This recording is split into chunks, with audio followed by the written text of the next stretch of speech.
ça y est.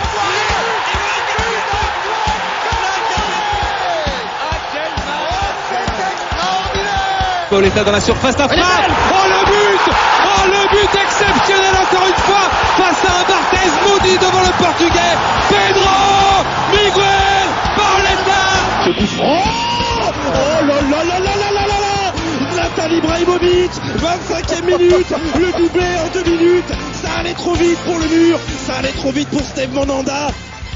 Et bienvenue sur Passion Saint-Germain, le podcast dédié au club qui arrive à perdre contre le 19e de Ligue 1 avec des joueurs qui touchent des sommes à 7 chiffres par mois. Donc bienvenue à tous pour ce nouveau podcast qui va consacrer justement au débrief du match contre Lille en Coupe de France, remporté 3-0 par les Parisiens en 8e de finale. Et surtout, on va parler du choc à venir dimanche soir, messieurs, contre Lyon, un prétendant direct pour le titre, et à égalité de points au soir de la 29e journée de Ligue 1. Alors avec nous, on a Nams, chroniqueur habituel de Passion Saint-Germain, et un invité, un supporter lyonnais, Olimas, qui est également chroniqueur sur Inside Gone, que vous pouvez retrouver sur Twitter et sur les podcasts, et également cofondateur du compte Gone Academy. Salut à toi, Olimas.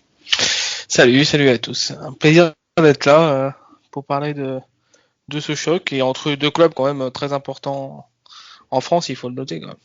Ça te fait pas trop bizarre d'être en infériorité numérique pour parler de ce match dimanche? Non, c'est pas un souci ça. On va défendre l'OL. Ouais, bien sûr, il faut.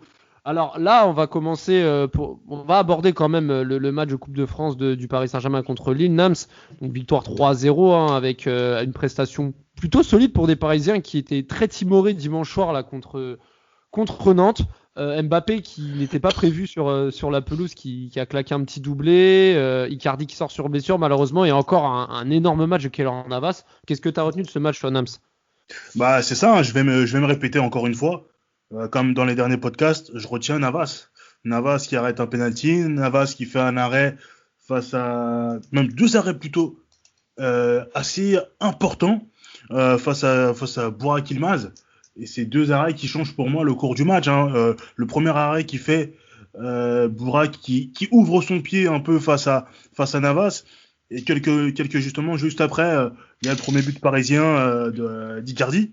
Donc c'est vraiment, il est vraiment ultra décisif et un but à la Icardi quand exactement, même, un but un peu raccro. Exactement, un but à la Icardi, un but à la Trezeguet ou même à la Inzaghi. Voilà. Moi ça me dérange pas plus que ça de le voir dans ce registre, mais vraiment on a un gardien, faut s'en rendre compte parce que c'est peut-être la première fois depuis l'RQSI qu'on a un gardien qui est vraiment, allez, parce que j'aime pas la culture de l'instant, mais il est top 3. Je vais pas dire le meilleur gardien du monde, mais il est top 3 aisément, et c'est incroyable d'avoir un tel gardien. Et c'est bon. Après voilà, il est là aussi, le problème c'est qu'on se repose un peu trop sur lui, et ça c'est vraiment problématique. Mbappé a bien répondu pour toi par rapport à sa prestation de dimanche, ou c'est peut mieux faire en attendant le choc de dimanche? Je pense qu'il peut mieux faire, hein, même s'il a fait ce qu'il fallait. Le penalty, il se l'est provoqué tout seul, hein, le penalty. Le deuxième but, il profite de l'erreur défensive de Diallo et il finit très bien l'action. Il finit très bien l'action avec un ballon piqué de toute beauté. Mais voilà, Lille n'a pas été mauvais. Mais voilà, Paris a fait le boulot, Paris a été efficace et Paris jouera les quarts de finale. Alors je sais pas si t'as vu le match, toi, Limas, mais qu'est-ce que tu penses un petit peu, parce que au final PSG et Lille c'est clairement 2 de vos 3 concurrents directs pour le titre en fin de saison. J'ai pas vu le match, j'ai vu un résumé par contre. Oui, c'est prétendant. Alors après on en parlera plus tard, mais moi j'estime quand même qu'on est un cran en dessous des 3 qui sont avec nous, même si je pense que même Monaco est peut-être un cran au-dessus, même si effectivement pour l'instant ça combine pas avec les résultats, mais je pense que Paris là il se rassure quand même sur ce genre de match quand tu perds contre Nantes à la maison et que tu arrives quand même à battre 3-0 Lille, même si c'est vrai que Navas a fait pas mal d'arrêts et que je suis assez d'accord sur le top 3 à l'heure actuelle, je suis assez d'accord. Il sauve énormément de situations au PSG et il s'en sert à contrario de notre gardien, mais ça on en parlera plus tard aussi. Donc voilà,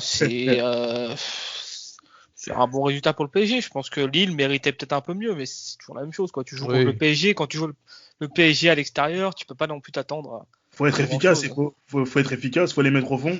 Voilà. S'il pourra qu'en met une, ça peut peut-être changer le cours du match. Alors peut-être que Paris aurait pu revenir, mais ça change le cours du match. Et il y a aussi une chose qui m'a marqué, c'est ce ballon de Marquinhos, ce long ballon qui donne à Di Maria. C'est sur le but d'Icardi, hein. C'est ce long ballon qui arrive quasiment dans les pieds de Di Maria. Et derrière, voilà, quand il fait la passe, justement, avant que Icardi mette ce but de raccro, il y a le défenseur qui se trouve. Et Maignan aussi qui est un peu fautif sur le but. Et ça, c'est rare. Hein. C'est rare. C'est extrêmement rare. S'il pouvait être fautif en championnat, ce serait cool, mais il l'est qu'en coupe. Voilà, c'est ça. C'est rare. C'est rare pour le souligner. Bon, après, peut-être qu'on aurait dû garder Maignan plutôt qu'Areola, mais bon, on va pas refaire l'histoire. Mais c'est vrai que c'est rare avec le PSG, avec Dessy, franchement, on aurait pu avoir 3 Ligues des Champions, mais bon. C'est vrai. Mais c'est vrai que c'est rare de voir Maignan se trouver. Et bon, ça nous a profité. Et voilà. Et place au match. Place au match de dimanche. Place au match, au vrai match de dimanche. Avant ça, on va quand même contextualiser.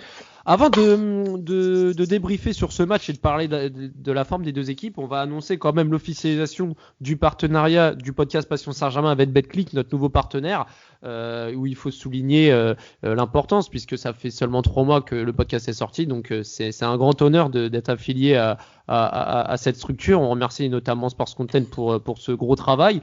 Et la confiance qu'ils nous accordent. On va en fin de podcast justement vous donner quelques pronostics avant ce match et des paris gratuits qui seront à gagner sur notre page sur Twitter. Mais avant ça, on va revenir sur la forme un peu des deux équipes parce que c'est important de le mentionner. On va commencer par toi, Olivier, parce que l'Olympique Lyonnais, tu vas nous développer ton ressenti. Parfois, il y a du bon, mais là, lors de ces derniers matchs, il y a une baisse de régime et je voulais avoir ton avis sur la forme du moment et comment tu prévoyais ce match contre le Paris Saint-Germain. Clairement, le match aller, par exemple, c'était une dynamique complètement différente. On l'a bien vu d'ailleurs sur le match. Là, c'est mi-figue mi-raisin, j'ai envie de te dire, et c'est un peu difficile en ce moment dans le jeu. Alors même si sous Garcia, ça n'a jamais été incroyable. C'est moi qu'on puisse dire, mais là c'est difficile. À Reims, si on fait 15 premières bonnes minutes, on n'a pas beaucoup de situations, mais on fait quand même 15 premières bonnes minutes. Puis après Reims commence à retrouver de la confiance et marque encore sur leur seule situation. Après la deuxième mi-temps, Reims joue à 10 dans leur 16 mètres. On a réussi à égaliser. Comme souvent. Voilà, exactement. On a réussi à égaliser. On aurait même pu passer devant, mais encore une fois, on joue une mi-temps. On joue une mi-temps parce que Reims aussi refuse complètement le jeu. Hein. Donc, je veux dire, les derniers résultats à Marseille, c'est pareil, c'est la même chose. Contre Rennes, la première mi-temps est catastrophique. À Brest, Brest nous donne le match.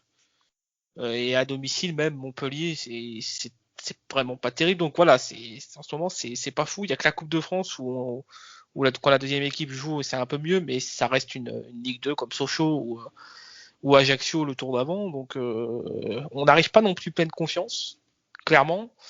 Il y a des joueurs qui sont pas en confiance, on va en parler aussi, mais ouais, c'est un point inquiétant. Après, on sait que l'OL contre le PSG est capable de faire un très gros match. Je sais que l'OL va être au niveau. Comme au match aller, tu voulais dire quelque chose, Nams? Ouais, moi il y a quelque chose qui m'intrigue justement sur Lyon, c'est Descheghlio. Il est titulaire dans votre équipe ou pas? Parce que il a joué titulaire contre Reims. Mais est-ce qu'habituellement il est titulaire? Parce que moi j'aimerais bien le voir titulaire dimanche. Malheureusement, il est titulaire parce que Maxwell Cornet s'est blessé en rentrant sur un tacle, sur le tacle qui donne le but pour l'OL. Et a priori, j'ai envie de te dire, malheureusement, il va être titulaire. C'est fort possible. Il est bon, mauvais, ou alors il est neutre comme il l'était à la Juve. C'est-à-dire que je sais pas, j'arrive pas à le définir. Il est quelconque, il est neutre. Voilà. Surtout côté gauche, il est mauvais côté gauche en fait. Faut que tu te rendes compte qu'à ses débuts au Milan, il était plus ou moins considéré comme le futur Maldini, tu vois. C'est méchant, Nam. En fait, c'est un joueur, je pense, ni bon ni mauvais, sauf que le problème, c'est que là, il est à gauche, et qu'à gauche, déjà qu'offensivement, c'est catastrophique, en fait, parce que devant lui, il a Kartoko et Cambi, ça combine pas du tout, les deux, et Descheghlio monte pas, donc, après, le dur contre un, c'est le seul à se créer une occasion, mais. Alors, Lyon, quand même, pour moi, vous avez quand même peut-être le meilleur milieu de terrain de Ligue 1. Parce que je parle pas de nom, moi je parle vraiment sur le terrain, parce que c'est vraiment fort. Hein. Paqueta, il n'avait pas sa place au Milan parce que voilà, c'était un système de jeu où il trouvait pas vraiment son compte. C'était un 4-4-3 aussi, mais voilà, il pouvait pas vraiment se projeter, il se trouvait pas vraiment. Mais à Lyon, il a l'air d'être vraiment bien. Il a une relation technique qui a l'air pas mal avec Aouar, même si c'est pas le Aouar des dernières saisons. Aouar a l'air un peu moins bon. Oui. Mais c'est quand même un milieu qui est capable de combiner, qui joue au football, Thiago Mendes, ou vous avez même aussi Cacré qui est un excellent footballeur, qui n'a pas été appelé pour la liste d'Euro Espoir. Exactement. Oui, et après, moi, comme j'ai dit sur mon compte, c'est compliqué la liste. Il y a beaucoup de joueurs très importants pour Sylvain Ripoll. Exactement. Je peux comprendre qu'il soit pas appelé. Bon, après, il y avait, je sais plus qui c'est, le Lillois Soumaré, il me semble, qui peut éventuellement sortir. Par exemple, Mukele n'a pas été appelé, ce qui est assez incroyable, par exemple. Oui, c'est avec sa saison à Leipzig. Alors que Mukele pourrait même jouer en A, clairement. Exactement. Mais bon, je pense qu'il a du choix. Et bon, on est dans un point où les A sont. Mais par exemple, Oussem a été appelé alors que sa saison c'est en dents de scie, mais j'ai envie de dire que c'est vraiment. Comme Kamavinga. Sauf que c'est des joueurs qui sont ultra importants pour le coach. C'est ça. Et puis ça peut les relancer en club. C'est-à-dire que si ils font des bonnes prestations, je pense qu'ils peuvent revenir avec un autre mental. Ils peuvent revenir requinquer et ça peut être tout bénéfique pour ces équipes-là. Juste pour finir sur le milieu, pour conclure sur le milieu, à Lyon on a un débat parce que on parle de Thiago Mendes. Nous il fait une meilleure saison, ça a absolument rien à dire. Hein, et c'est de l'encre défensive de Rudy Garcia. Mais nous, on préfère quand même Bruno Guimaraes. On trouve qu'il est plus dans le jeu que Thiago Mendes. Et on préfère aussi Cacré à Oussem parce qu'on pense que Cacré est plus complémentaire avec Paqueta. Et éventuellement voir Cacré un peu plus haut. Mais bon, ça, c'est des débats. Et on sent que Garcia adore Thiago Mendes parce que, comme on dit, c'est le vrai seul milieu défensif de l'équipe quasiment. Donc, voilà. Après, c'est des débats de riches, mais bon. Mais pour parler de Garcia, on rappelle sur ton profil Olimas que tu es anti-Garcia et t'es pas le seul à penser. T'es pas le seul, je pense. À penser ce fait. Donc, mais pour revenir sur la rencontre Olympique Lyonnais Paris Saint-Germain, c'est vrai que sur les dernières années, bon, hormis le 5-1 en Coupe de France avant le Covid, le 4 mars 2020. Paris se casse souvent les dents. Hein. Bon, la dernière de Silvinho où Paris gagne 1-0 avec un but de Neymar relève un peu la prestation des Parisiens. Un match horrible. Un match horrible, c'est vrai. Et puis derrière, Lyon qui bat le PSG en 2018-2019 2-1. La même chose le 21 janvier 2018 avec ce fameux but de Memphis Depay dans les arrêts de jeu. On se rappelle aussi en 2016 que Lyon avait concédé la première défaite du PSG au bout de 23 ou 24 journées au Parc OL 2-1 encore avec à l'époque Alexandre Lacazette. Enfin, on voit quand même que à Lyon le collectif lyonnais arrive à se transcender et à mettre à mal les Parisiens. Et puis faut dire la vérité, enfin Lyon a une excellente équipe et pour moi un meilleur milieu de terrain que le Paris Saint-Germain aujourd'hui sur le papier. Et clairement le match va être très compliqué. Le problème va être les latéraux à l'OL. C'est-à-dire on a les latéraux les plus faibles du top 4. Et je pourrais même aller un peu plus loin, même s'il le fallait. Et je pense que le PSG s'il veut gagner ce match, il faut absolument qu'il passe par les côtés. Si ça passe par les côtés et que ça arrive à percer le dos du Dubois et de Cheglio, ça va être un massacre complet. Clairement. C'est vrai que ça peut être la clé du match. C'est vrai que ça peut être la clé du match. Ouais. Après, Nams, toi qui as regardé PSG Lille, avec un milieu aligné avec Paredes et Rafinha, on se rappelle que contre Nantes c'était Rafinha Verratti et que surtout l'Italien a été totalement fantomatique. Et là il va falloir faire mieux qu'au match aller avec justement cette défaite 1-0 et ce but de Tino Kadewere concédé par une erreur de Paredes et une passivité de Kimpembe sur le seul but du match. C'était incroyable. Là clairement la clé du match côté parisien c'est le milieu de terrain. Il doit vraiment être haut niveau pour espérer obtenir quelque chose d'un déplacement périlleux à Lyon. C'est ça, va falloir répondre présent. C'est la bataille du milieu de terrain qui va être déterminante dans ce match, justement. Donc là, Paredes, on attend justement qu'il soit au combat, mais qu'il soit très précis pour lancer les offensives parisiennes, parce qu'il peut servir comme lampe de lancement, comme Verratti. Et Rafinha, justement, dans ce rôle un peu de mi-8, mi-10, où il est un peu électron libre, on attend justement qu'il continue à être important quand même, qui continue à peser un peu sur le jeu parisien. Et c'est vrai que c'est un match justement que Paris ne devra absolument pas prendre à la légère et où défensivement aussi il faudra être très solide. Ouais, il faudra être très solide et aussi réaliste devant le but. On a vu Mbappé réaliste contre Lille, mais qu'est-ce que ça a été compliqué contre Nantes et notamment dans des échéances précédentes, notamment contre Monaco. On rappelle que le PSG n'a toujours pas remporté un match de la saison contre une équipe du top 4. C'est-à-dire que là, on arrive à la 30e journée, Paris n'a toujours pas gagné un match contre une équipe du top 4. Surtout, mais après, si c'est un peu plus ration pour le PSG, on peut dire qu'avec cette défaite en championnat, le PSG reste qu'à 3 points de Lille. Ce qui est d'ailleurs incroyable pour l'OM et Lille, parce que un PSG à cette défaite, t'arrives à pas le distancer, c'est quand même fou. Et tu peux toujours dire que pour moi, le PSG reste le favori de cette Ligue 1 parce que c'est l'équipe qui a le plus de talent et qui a la capacité de gagner des matchs plus facilement que les autres. Même si Monaco joue extrêmement bien en ce moment, mais voilà, comme je disais tout à l'heure, ça perd des points. Mais voilà, je pense que ce match, c'est quand même un match capital, même si l'OL a encore Lille et Monaco. Je crois que PSG a encore Lille, il me semble, à jouer. La prochaine journée, donc la journée après le match contre Lyon, c'est Lille au Parc des Princes le 3 avril. Voilà, c'est vrai que ça va être un peu un printemps, un début de printemps clé pour le titre, mais quand même, Paris qui a battu son record de défaites, on l'a déjà mentionné dans d'autres podcasts, en Ligue 1 avec 7 défaites. Nams avait même prédit, alors je sais plus si c'était toi Nams ou quelqu'un d'autre qui avait prédit que Paris pouvait même atteindre les 10 défaites dans la saison, ce qui pourrait être possible. Hein. Une saison digne de la saison 2016-2017 justement. Non, c'était 13 défaites je crois sous Genesio. Pour l'Olympique Lyonnais, mais là ça commence à être compliqué. Je rappelle des mauvais souvenirs. Tu veux venir, il n'y a pas de souci. Sacré souvenir. Là, c'est vrai que c'est compliqué, mais bon, c'est vrai que cette année, Lyon a quand même, malgré Rudy Garcia, malgré la baisse de forme, a fait quand même une saison très cohérente. Est-ce que tu le justifies par rapport à l'absence de Coupe d'Europe cette année pour Lyon ou par rapport à l'effectif qui est plus conséquent de celui de l'an dernier? Clairement que l'absence de Coupe d'Europe joue, et puis tu as quand même un effectif en dehors des latéraux qui est assez riche, même si on peut parler de l'attaque. On a vu Dembélé partir au mercato d'hiver et Slimani y arriver, mais le milieu est fort, même en défense, on a une rotation correcte, on va dire. Et t'as un Memphis Depay qui est en très grande forme aussi. Il peut rater des choses, mais par contre, il se donne à fond sur les derniers matchs, c'est assez impressionnant. Voilà, donc après les deux autres de l'attaque, Tino est en manque de réussite. Karl marque un peu plus ces derniers temps. Bon, voilà, c'est une bonne saison quand même, il faut le dire, de l'OL, et t'es à la lutte pour le titre à quelques journées de la fin. Tu peux pas non plus dire le contraire, mais c'est vrai qu'avec une Coupe d'Europe en plus, je pense que ça aurait été plus difficile.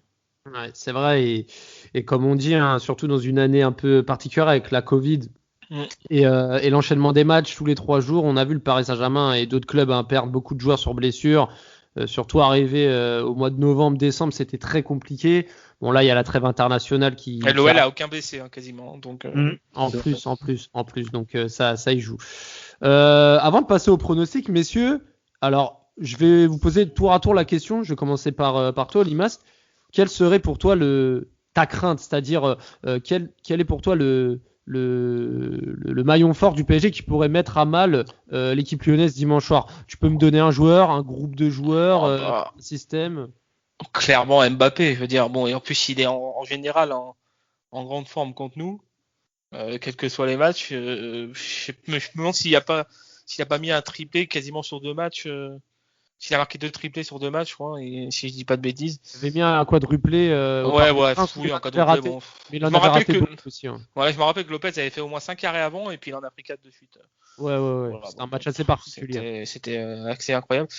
Non, Mbappé, quoi. Je veux dire, après, moi j'aime bien Marcelo. Enfin, j'aime pas Marcelo pour le coup, mais c'est juste que, voilà, Marcelo, je veux dire, il faut qu'il ait 65 mètres d'avance pour le rattraper. Donc, on a vu le crochet qu'il lui a mis sur le 5-1, la voilà. De Neymar, il faut qu'il en ait 5, mais l'autre, il en faut 60 de plus. Donc, ce sera difficile. Et je pense que défensivement, vous êtes meilleur que nous, ça je suis sûr. Donc je pense que la défense sera importante pour vous et bloquer Memphis. Donc moi Mbappé, ouais, ça c'est clairement c'est mon cauchemar, quoi. Et d'ailleurs au match aller quand il rentre, il a une frappe, il me semble, à la fin qui passe pas loin. C'est la grosse crainte, quoi. C'est vrai. Et Navas, avec sa forme stratosphérique, te fait Ah pas oui, peur. non, mais ça c'est encore autre chose. Ça, c'est encore autre chose. Je veux dire, si déjà on arrive à se créer des grosses situations, je pense qu'on pourra tromper Navas, mais il va falloir être très solide dans tous les compartiments du jeu. Après, Navas fait une énorme saison. Comme j'ai dit, contrairement à notre gardien qui n'arrête pas grand-chose en ce moment, malheureusement pour lui, mais malheureusement pour nous surtout. Mais qui a quand même, faut quand même rendre hommage à Lopez qui énerve beaucoup d'attaquants et beaucoup d'observateurs du football, mais sur les saisons précédentes, vous a quand même. Oui, Il était disons excellent. que c'est un très bon gardien, sauf que il a été perturbé ces derniers temps. Alors il y a eu les médias évidemment qui en ont fait beaucoup sur ses sorties, tout ça. Donc je pense qu'au bout d'un moment il y a aussi on voit d'ailleurs dans toutes ses sorties qu'il maintenant il va moins, il hésite, il fait des erreurs, des trucs à la con. Et puis il est moins décisif. Mais ça se passait déjà un peu la saison dernière. Enfin, il me semble il y a deux saisons. Donc voilà, c'est dommage. Et je sais pas d'ailleurs s'il restera en fin de saison, mais je pense pas personnellement. Donc voilà. On verra. C'est quand même fils de paille. On attend toujours la prolongation de contrat dans Ouais, tous les cas. Ça va pareil être quoi. toujours des interrogations et Ça sent le départ. Hein. on a dit ça. Clairement le départ, mais bon. On a dit ça l'an dernier aussi, mais bon, on verra bien. Et toi, après, il est en fin de contrat, donc voilà. Oui, voilà, c'est ça. Là, pour le coup, il y a pas le choix. C'est soit tu pars, soit tu prolonges.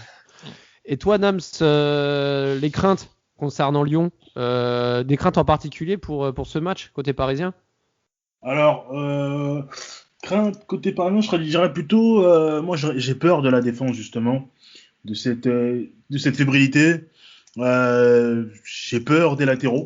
J'ai peur des latéraux. Je sais on pas a peur de la qui même chose ou on est sûr Voilà, qu'on supporte pas la même exactement. équipe. De chaque côté, on a peur. Donc après, je sais pas si Dagba va jouer ou si c'est Florenzi. Florenzi, c'est plutôt un problème physique. Après, bon, on peut retrouver un bon Florenzi, mais on n'aura jamais le Florenzi qui est excellent lors de cette saison 2013, 2014 et 2014-2015. Mais voilà, Florenzi peut dépanner et à gauche, on fait avec ce que l'on a. Hein. Kurzawa qui a provoqué en plus un penalty hier. Donc voilà, il est un peu au fond du trou. Il a du mal. Mais bon, espérons que voilà, on espère que Navas continuera ses prouesses. Et après le milieu de terrain, voilà.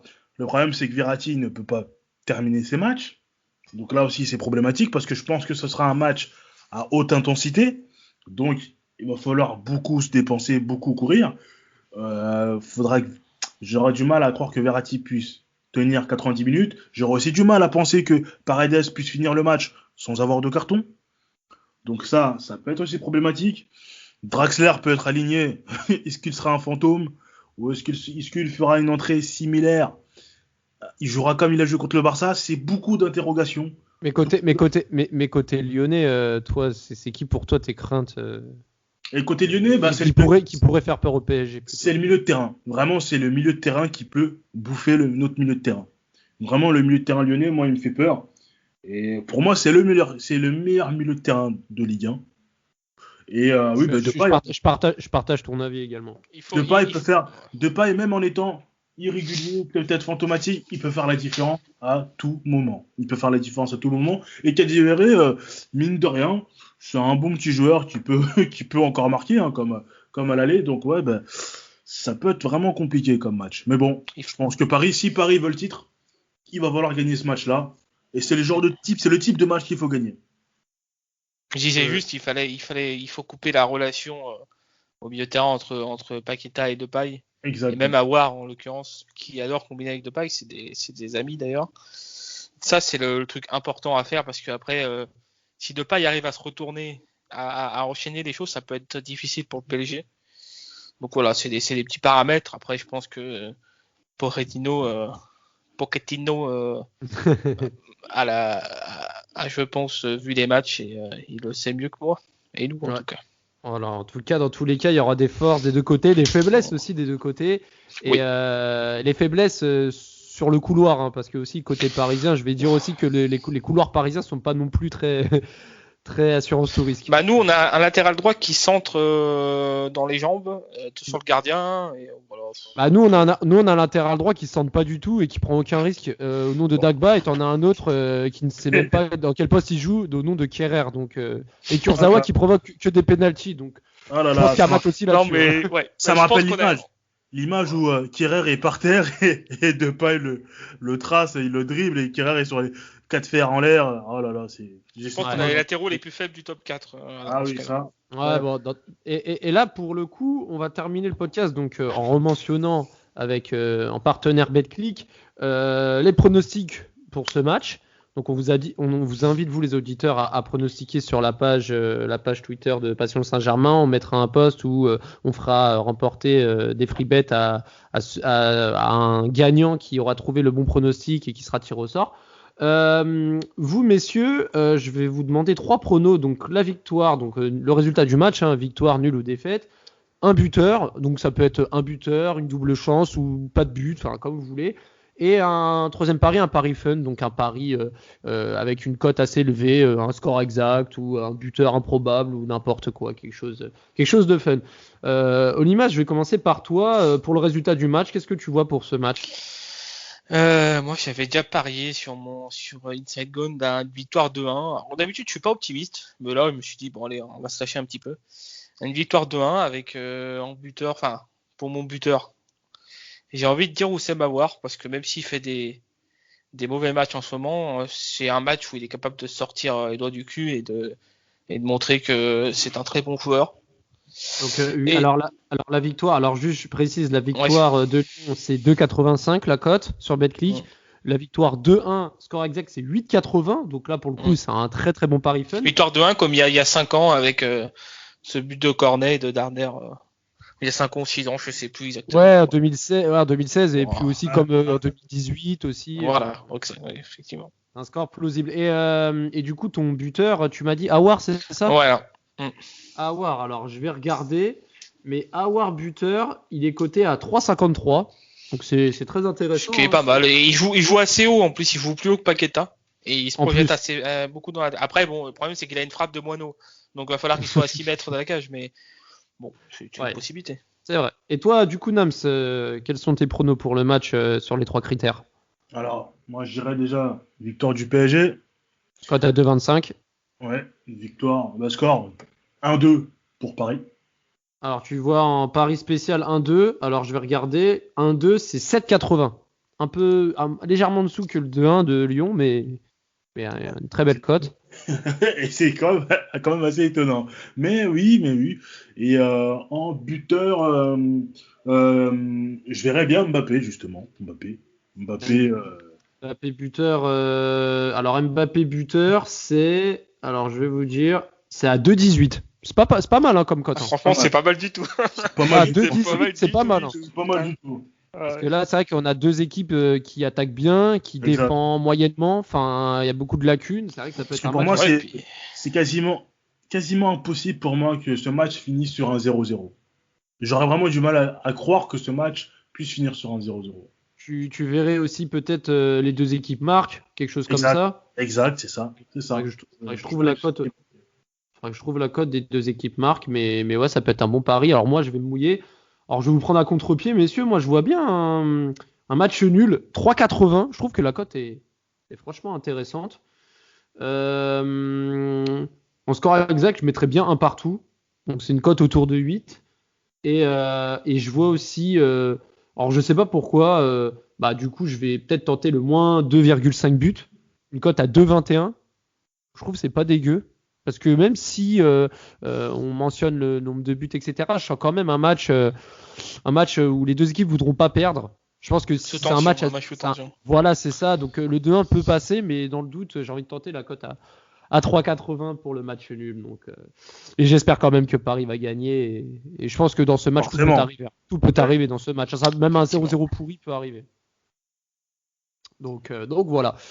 Olimas, je te remercie pour ta présence. J'espère que tu as passé un bon moment avec nous. C'était un plaisir. On te retrouve comme j'avais annoncé tout à l'heure dans Inside Gone. Exactement. Un podcast très populaire. C'est tous les lundis de 20h à 21h. Voilà. Voilà, donc pour les Parisiens qui ont une sympathie pour le club lyonnais, hein, n'hésitez pas à aller sur- Juste, je précise, on a tous les lundis, on a parlé l'autre jour du OLPG avec Jacques Monclar notamment. Ah, Donc voilà, pour ceux qui veulent écouter. Ah oui. C'est disponible sur toutes les plateformes. intéressant. Bah, Ouais. on note en tout cas, c'est avec grand plaisir. Merci à toi, Nams, comme d'habitude, un fidèle consultant Passion Saint-Germain. Ah oui. Je vous remercie en espérant de voir un beau match et que le meilleur gagne. Et pour ma part, allez Paris. Ciao les gars. Ciao. Il est monté taillé.